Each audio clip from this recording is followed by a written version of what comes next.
This is Network Marketing Pro. My name is Eric Worre, and today I'm here with my friend, Armand Puyol. How are you, Eric? How are you? Phenomenal. Thank you for coming to town.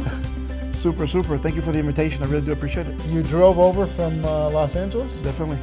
Very nice. Anything for you guys. Very nice. I got an opportunity to meet this guy this last year. We've known of each other for some time, but finally got a chance to hang out a little bit, hear a little bit of his story, see what he's doing, and so we just decided, hey, we should have an interview. Also, at Network Marketing Pro, we know we're far behind the curve when it comes to serving our Latin community.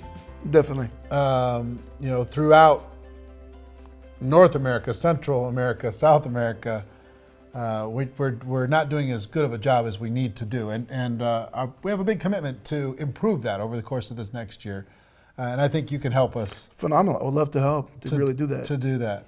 Why don't you talk as we start? Why don't you talk to people about where'd you grow up? What's your story? Where'd you come from? Well, basically, I grew up with a single mom, right, and with dads on the weekend.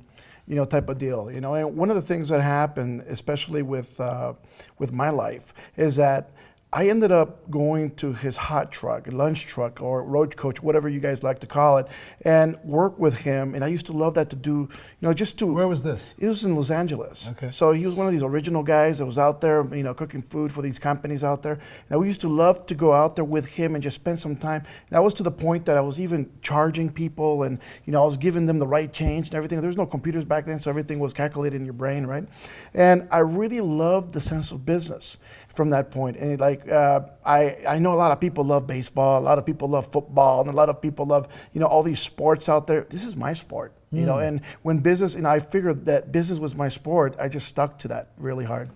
Now, did you think that way through school also? When did you start doing this, to get this business mindset? How old were you? Well, look, during school, obviously I was living with my mom. She was not she didn't have that much money. I mean, we were going through homes. Sometimes we lost a home. Sometimes we were kicked out of an apartment. It was a very hard time. Sure. Definitely. And to help her, sometimes I used to go out there and try to find something to do. One of the things that I did was, I was that guy at the high school with, instead of a backpack full of, books, it was full of candy. And I was like hawking candy everywhere else, and I was selling it. And I was like, I think I was making more money than the drug dealers, right? But, so I started making a lot of money. People used to know me as, the guy who just always made some money here and there, and, had the car. And I started really growing in that area. So, when network marketing came to me, basically it was one of these situations. It was funny because somebody invited my mom to a home party. Mm-hmm. And when I showed up to this home party and I looked at all her friends buying this stuff, I was like, you know what? I need that stuff to sell it to them without knowing what network marketing was really. So what I did was this, I was looking for this company, I looked for the company, and then until I found this company, I figured out what the company was and basically got in, but and I want to retract a little bit. When people invite you to a company and they say you got to recruit you, to me, that was absurd at that time. I was like, what recruit? What do you mean, sponsor me? What? So to me, I was trying to find the wholesaler. And I was looking for that wholesaler until I found somebody who actually explained it to me. I got in. And so you're trying to get to the source. Exactly. You didn't want to have a middleman. No, I didn't want that middleman, right? So I got this product and I started selling it, but I basically did this. I never knew network marketing. I never did network marketing. As a matter of fact, this company was a step to learn what network marketing was for me, because what I did was I took this product and I hired.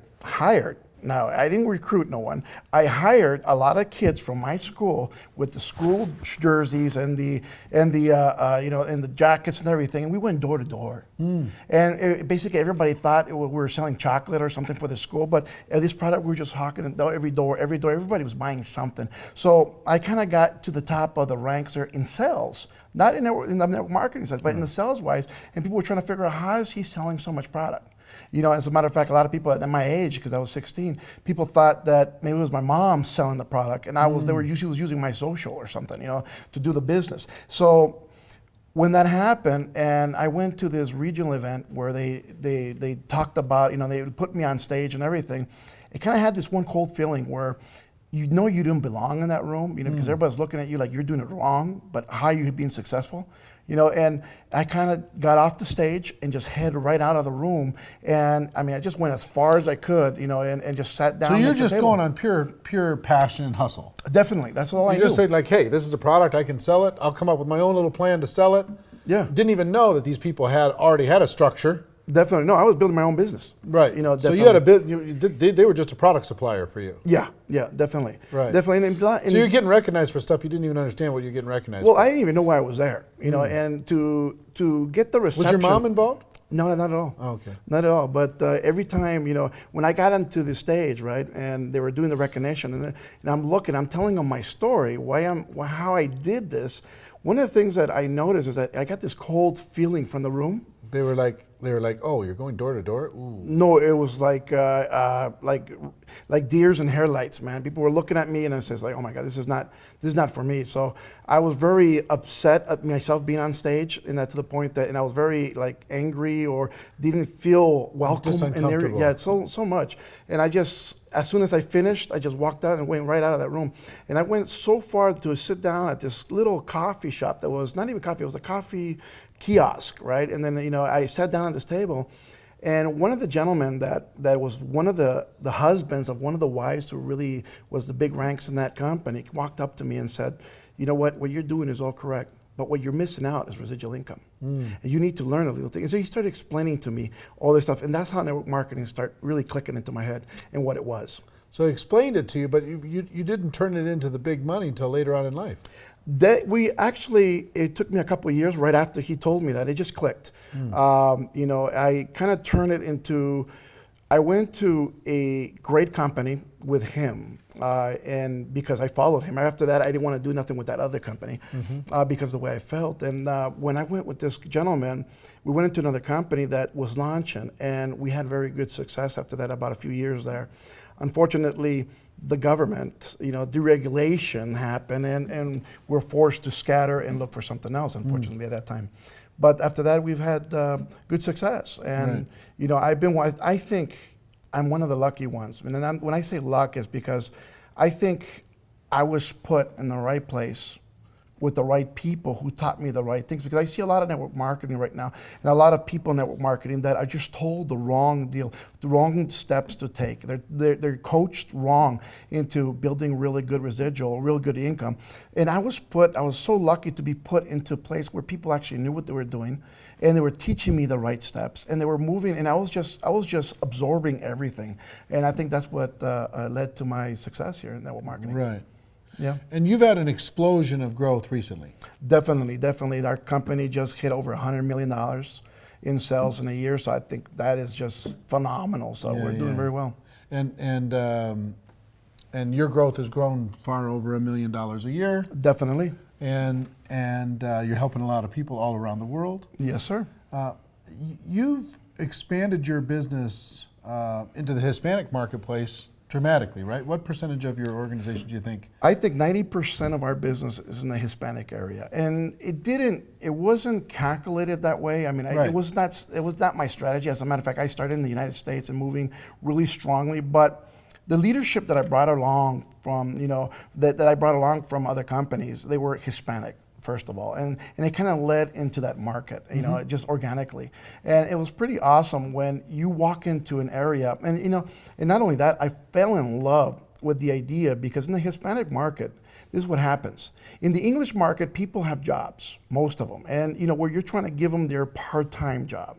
So they never have enough time to do their part-time job, which is network marketing. So a lot of people are not that successful at it because of that. In the Hispanic area, if you get somebody to earn just $100, that's more than most of their paychecks. And It depends on which country, right? Definitely, it depends on what countries. But some countries, you know, some of their paychecks are within $50 to $200, you know, a month. Yeah. You know, it all depends on where. So if you're getting them to make $100 a week, they're full time. And if they're full time, I mean, they're really pushing hard. So, I mean, I got all these people that are really, I mean, they're hardcore, and they're MLM on spirit, and they're learning, they're picking up the books.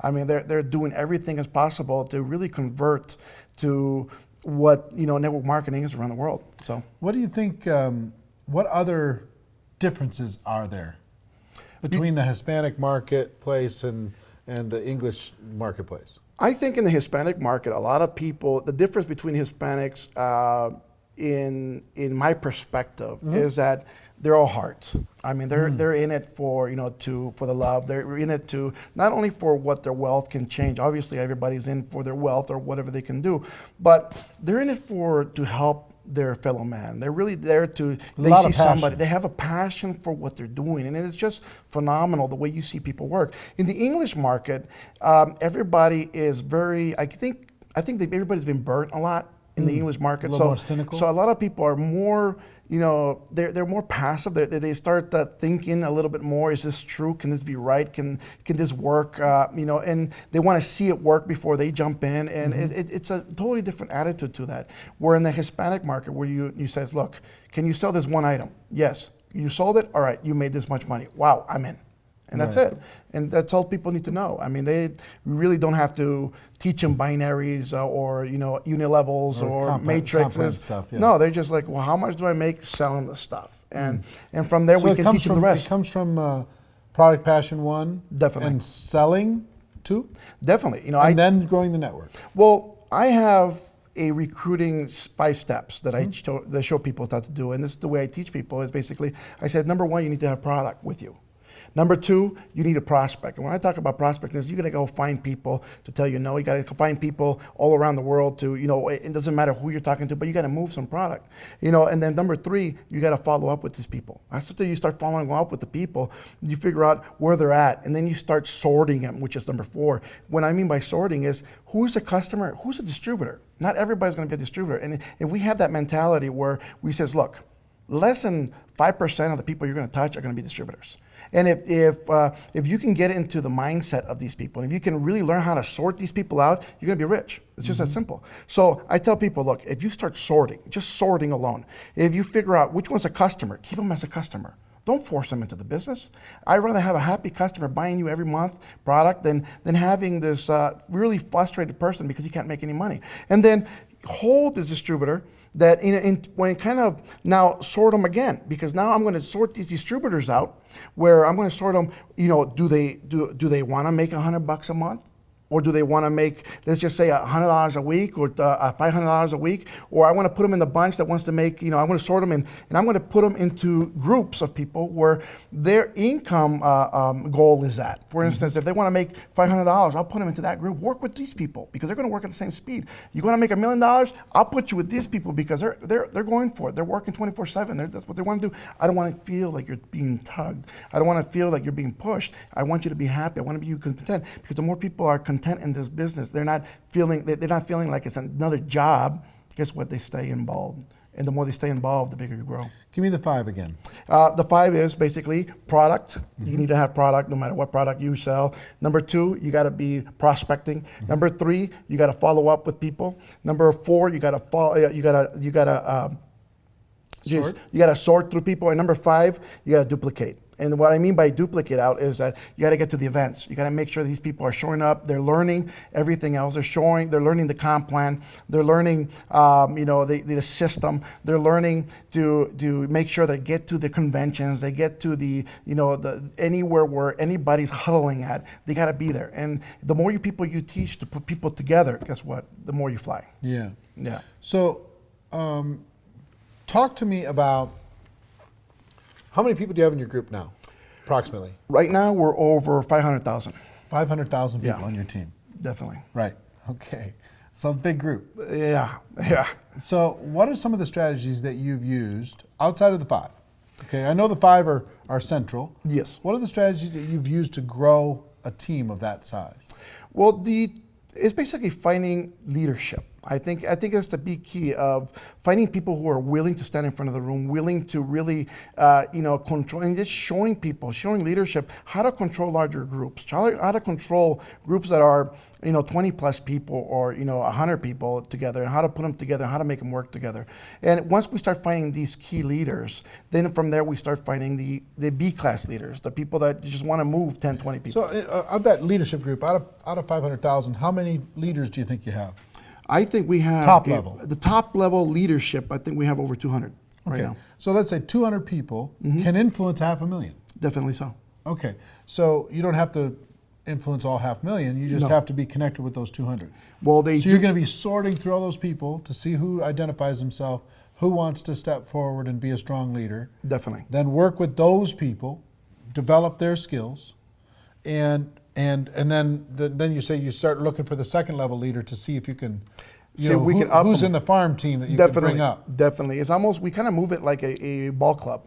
And it's kind of use that type of style. We bring up the key leaders, the people The who are 200, really, those are the pros. the ones who want it. And you can see it in their eyes. You can see the saliva coming out of their mouth. They're hungry for it. And what I mean by hungry for it is that they're willing to do the work that needs to be done. One of the worst concepts about network marketing is that it's no work. And it's a shame because it really destroys a lot of views of a lot of people around the world, because a lot of people get told you don't need to recruit anybody, or you don't need to sell, and that's another one, or you don't need to do this or do that. And if we just told people right on, guess what? If you have to build, you want to build $1 million a year in your group, you got to get to work. You got to really Work's push not a people. bad thing. No, and you got to really. Easy. You got to forget You about gotta sell sleeping. some stuff. Definitely, yeah. You got to move as much product along as you can. And one of the key factors in network marketing that people don't understand also is that people avoid the sales part. And I think that's a major part, because Why are people so afraid of selling? I Or think they're like, no, this isn't selling, it's sharing. because everybody It's has a still bad selling, come on. concept, I think, of becoming a salesman. And I tell people, look, I don't care if you're recruiting, if you're trying to sell them the big pack or the small pack in your company, you're selling it. Of course. And if you don't learn You're these, selling your kids on eating their vegetables. You're Definitely. You're selling somebody to brush their teeth. I mean, Definitely. Everything's about sales. Yeah. So the more we teach people and how to really close people with these sales, the better they're going to get. right. And that's basically the teachings that we try to teach all the distributors and the leadership every single day, is that, guess what? Focus on growing your business. Because if you didn't have sales, if you just bought a franchise at McDonald's, for example, one of these, or Subway franchise, and you'd have no people, nobody coming in, you know what? Every single distributor is coming in is considered a franchise to me. But if each franchise doesn't have a customer base coming in, guess what? They're not lasting long. Right. It's just that simple. Right. You need to get out there with the sign and the monkey suit, trying to get people in the room. But as much as you have to do that. How do you stay in communication with such a large group? I try to focus in the leadership only. I try to focus in So really. it's still back to those 200. Definitely. I try to connect with everybody using Facebook, one great example. I try to focus with everybody using a webinar a week, but yet really the strong focus is touching the main core of leadership. And if we can touch the main core, guess what? And they can spread the news very quickly, we're done. How do you stay in communication and keep all those 200 people on the same page? What we do is basically, have these webinars where we sit people down and we tell them what the focus is on, and we make them part of the deal. We make them part of the, it's You not get just their my buy-in. idea. Exactly. It's not Armand's idea what we're going to do. So what do you think we should be doing? And we get everybody involved in this. It's almost like a boardroom. And whatever everybody likes, everybody votes, let's go, let's do. Definitely. Are events an important part of your culture? Definitely. Events are, Live I think, events? What's bigger, the big company convention, the local regional event, or the home event? I think the regional events are, the priority to get people to. I think these are, Your local cities, they happen once a month or something? well, Or not once every 3 months? once a month or once every 3 months, but especially in the Latin community, they need to see the growth. And the more people you can fit in a room for a Super Saturday, for example. So social proof is important. Oh, definitely. If the more people see it, and if you can't fit people in the room, if I'm going to have, for instance, an event and I know I'm going to get 1,000 people in, I'll get a room for 800.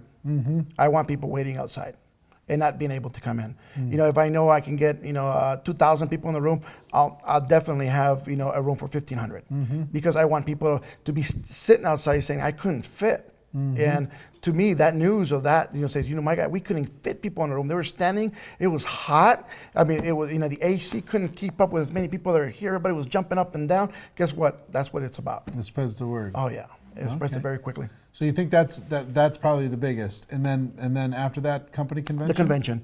Recognition is a very key point. You know, when people walking by with their rings or their checks, or even though just their pins. You know, when people are showing up and they just hit the first rank, guess what? That is the most motivating thing. People have to understand that most people, in my philosophy, most people have never been recognized for anything. Yeah, that's true. And when they get just a minor thing, I mean, I was growing up. Just for my example, I was the big brother. I was the one babysitting my younger brother. I was dad, and he was only 2 years younger than me. So everything he did was marvelous. Everything I did was wrong, right at that point, But, I would have loved somebody to tell me, hey, great job. What, you took care of him. Good. Thank you. You made dinner, I know she was tired. I know that she didn't mean not to do it. Right. But a lot of people live through this. So even just getting a simple pin at the first rank, guess what? That's going to motivate your team faster than you can ever reach. Yeah. And guess what? The more we do that to people and recognize their work. As a matter of fact, every time people walk in, I do recommend everybody in network marketing, if you're a leader, when you walk in a room, say, good job. You know what? Thank you for what you're doing. I do Right. appreciate what you're doing. And the more you tell that to people, they feel like, oh my God, you noticed. Thank you. And they start working harder. One thing that kind of, it's a hidden thing that the top earners always do. Yeah, Every time they come into contact with somebody, they find a way to compliment them. definitely. Their top earners are complimenting machines.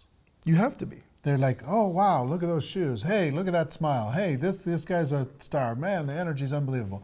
Whatever it happens to be, the first thing comes out of their mouth to prospects is a Yeah. compliment. Definitely. And it's sincere. It's not just a flattery thing. No, it has to be, It's because part of their nature is to build people up. I think it is a part of the culture we build, especially as leadership. And that's one of the reasons that I love your events, because every time I've watched it before, via online and then, or video, and then being there live, when you get to my level, where I'm at in the company, on the top of the company, and I'm the first distributor, and you have no one to really talk about different situations that you've get into, right? And it's beautiful to get friends that are in the same situation in different other companies, where you can literally call up and ask and says, what happened when you reached this and this happened to you, or what this issue happened with your distributors, and when you have that kind of base also. That's phenomenal. That's why I really support what you're doing, because I think a lot of people need to see that it's not about the companies. This is an industry. Right. And the industry is about people. Yeah. And that's what we need to show. Recognition, support, complimenting, having each other's back, camaraderie. Definitely. The personal. How important is personal growth? Definitely. Inside of your culture, inside of your organization. It's important because, see, personal growth is, first of all, I try to teach people at the very beginning as they're coming in to get into a little small system, like the 5 steps, for instance. Just like Something McDonald's basic. tries to show you how to make a cheeseburger, right? You put the bun, you put this, done, wrap it up, let's go. So they know what they're doing right away. After that, you try to get them to learn a little bit better. Most of these people, especially in the Latin community, or even here in the United States, a lot of people have not had the schooling. Even just a regular schooling, most of them have not even graduated high school, and now you bring them in and you show them these steps. They're hungry to learn. And a lot of these guys, especially in Latin America, they didn't go to school because they weren't smart. They didn't go to school because they couldn't afford it. Well, they had to work or they had to do something else, but everybody was hungry to learn something. And if you can teach them the art of what is self-development, man, it's just a change in the world for them. Yeah. And some people, I believe this, people are in network marketing. If they're not here for the money, which is the minimal part, unbelievable, most people are here for the self-development because they know what they're going to learn. They feel good. It's almost like going to church every week. Yeah. And they sit there. They're growing. They and clap. This is an environment. I've got lots of friends that they got involved in network marketing just to get around a positive group of people. Yeah, definitely. Just to change the people they're hanging out with. Instead of a negative environment, they're in a positive one, and everything else is a bonus. One of the times that I was, I stepped away from network marketing for a short period of time, and I didn't want to go back into network marketing. But what drew me back was being with the people, stepping in. The camaraderie. I just had to go back in front of the room. So I loved, spending nights, on Thursdays, Tuesdays. some people don't understand this, but network marketing is not about the product. To me, the network marketing is not about the money to me. It's about the people. And when you're with people, then you see them change. You see them smile. You see them thanking you. You know what? To me, that feels, and that's what it's about. It's about feeling. It's, you know, it's not even about the money no more. It's about how many people we can change. You know, if I had to pass away, you know, if for God forbid that something happened to me on the road, right?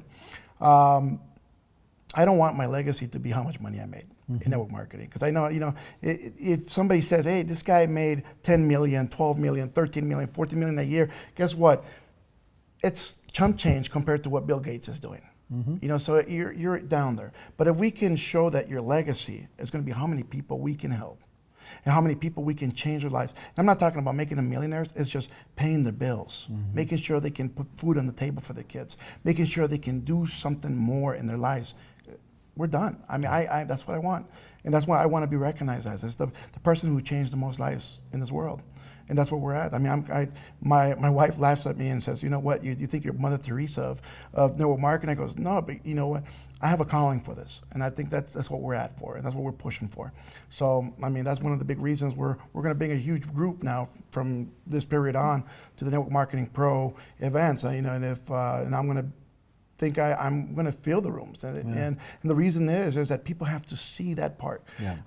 Unfortunately, in regular network marketing, in the regular conventions, you get just the business, but nobody sees the industry. And when you see events like yours, one of the things that I love is that you see the industry, and guess what? We're all the same. No matter what company you're at, nobody's same fighting. Hopes and dreams, exactly. Same Nobody's basic skills. Fighting in that room. Nobody's wearing their pins. Everybody's hugging each other. They know each other from Facebook. You know what? It's like Facebook exploded in live, right?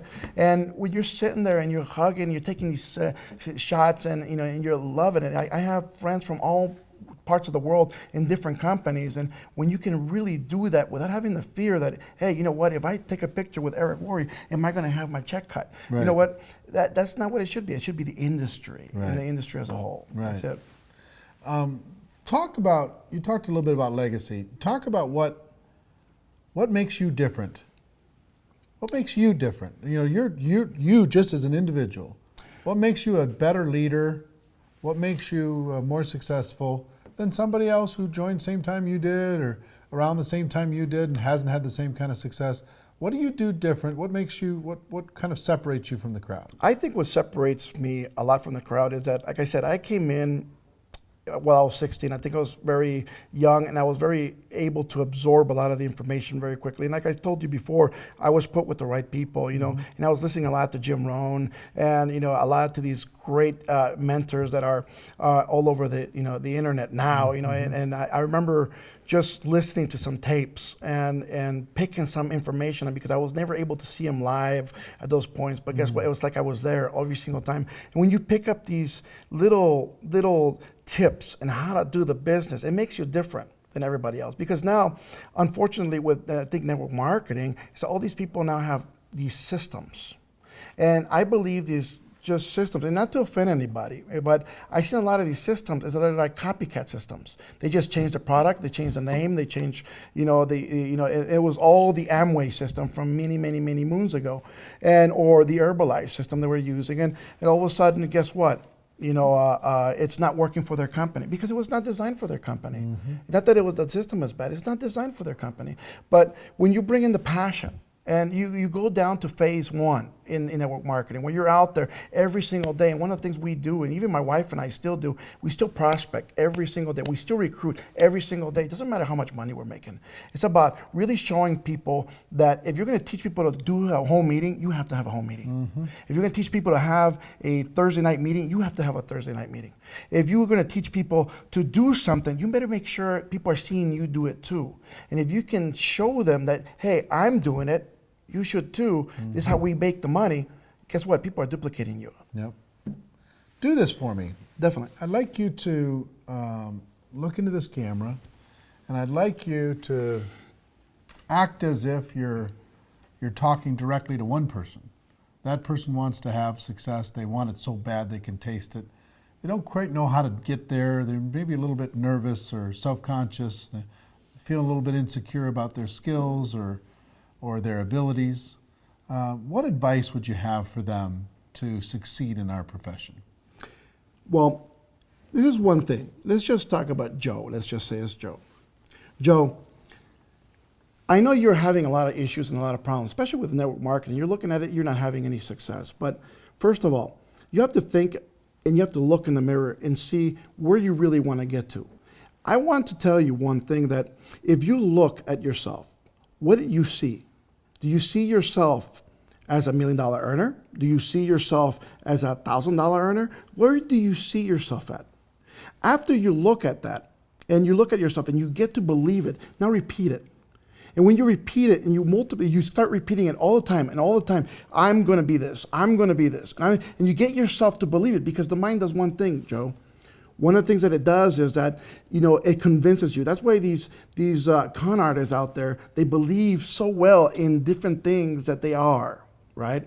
That they can fool other people with. You have to fool yourself into the point that you are a professional, because you become that professional. Now you become the professional so fast that, you're going to start seeing, you start shaking hands in that manner, and you're going to start building. Now, one of the things I need you to do, Joe, is start going out there and looking for people. The key to this business is looking for people for your business. So I don't want you to go out there right away and look at your list. Leave your list a little on the side for it. I want you to go out there and look at and talk to people. Practice. Nobody here becomes a chef in the first day. First time you cook, it becomes this plate that you may not even eat yourself. And then from there, you start cooking a little bit better. Your recipe gets better. You start getting a lot better at what you do, and everybody wants it. So we're going to start practicing what you're doing. You're going to start practicing your art of becoming a person that attracts people. And the more we talk to people, the better it's going to get. Now, let me just tell you this.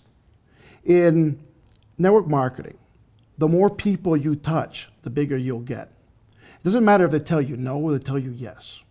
The more people you get, the more people you touch, the more people you speak to, the ratio is that you're going to get at least 10% of those. If you're getting 10% of everybody you talk, how many people do you need to speak to every day to get the income that you want to reach? The more and more people that you touch, the better you will get. Look, this is one thing that I did. When I was starting this company, my goal was 100 products a day. I would not go home without moving 100 products a day. And I would go door to door. I would go to flea markets. I would go anywhere I needed to go where there was a lot of people. And I would move 100 products a day. If not, I would not go home. That was the deal.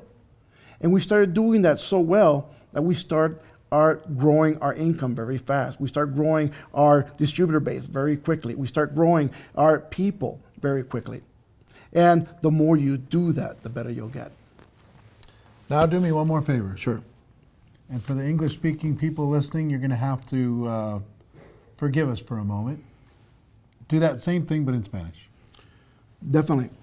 Para todos que están allá afuera, amigos míos, aquí estamos para ayudarlos a crecer. Una de las cosas que quiero que cada uno de ustedes entiendan, que si ustedes quieren crecer en network marketing, tienen que ir a prospectar, salir afuera a buscar gente.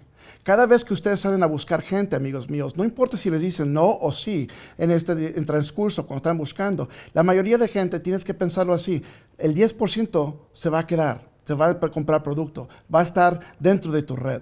Si cada uno de ustedes, amigos míos, siguen buscando gente, cada vez, ¿sabes qué? Más vas a crecer. Al principio, cuando yo comencé esta empresa donde estoy yo, nosotros movíamos 100 productos al día entre mi esposa y yo, si no, nos regresamos a casa. 100 productos al día, 100 productos al día, 100 productos al día. Ese es el método donde agarramos una base de clientes, una base de distribuidores, una base de muchas cosas. Y una de las cosas, amigos míos, que quiero que ustedes no reconozcan, es que lo más que con la gente que tú hables, lo más que vas a crecer. Entonces, depende en ti cuánto quieres crecer tú. ¿Estás listo para hacer algo grande? Prospecta, prospecta, prospecta. ¿Te gusta la idea? You said that faster. I'm very good at Spanish now. Ladies and gentlemen, Thank you, Armand. No, thank you for the invitation. I appreciate it very much, and I hope you got value from this. Ladies and gentlemen, if you did get value, pass this forward to somebody that you think would benefit from listening to it. Share it with a friend, like, comment, push it around the world. Together we're doing important work. Ladies and gentlemen, our wish for all of you is that you do decide to become a network marketing professional, that you decide to go pro, because it is a stone cold fact that we do have a better way. Now let's go tell the world. Everyone have an amazing day, and we'll see you next time. Take care, bye-bye.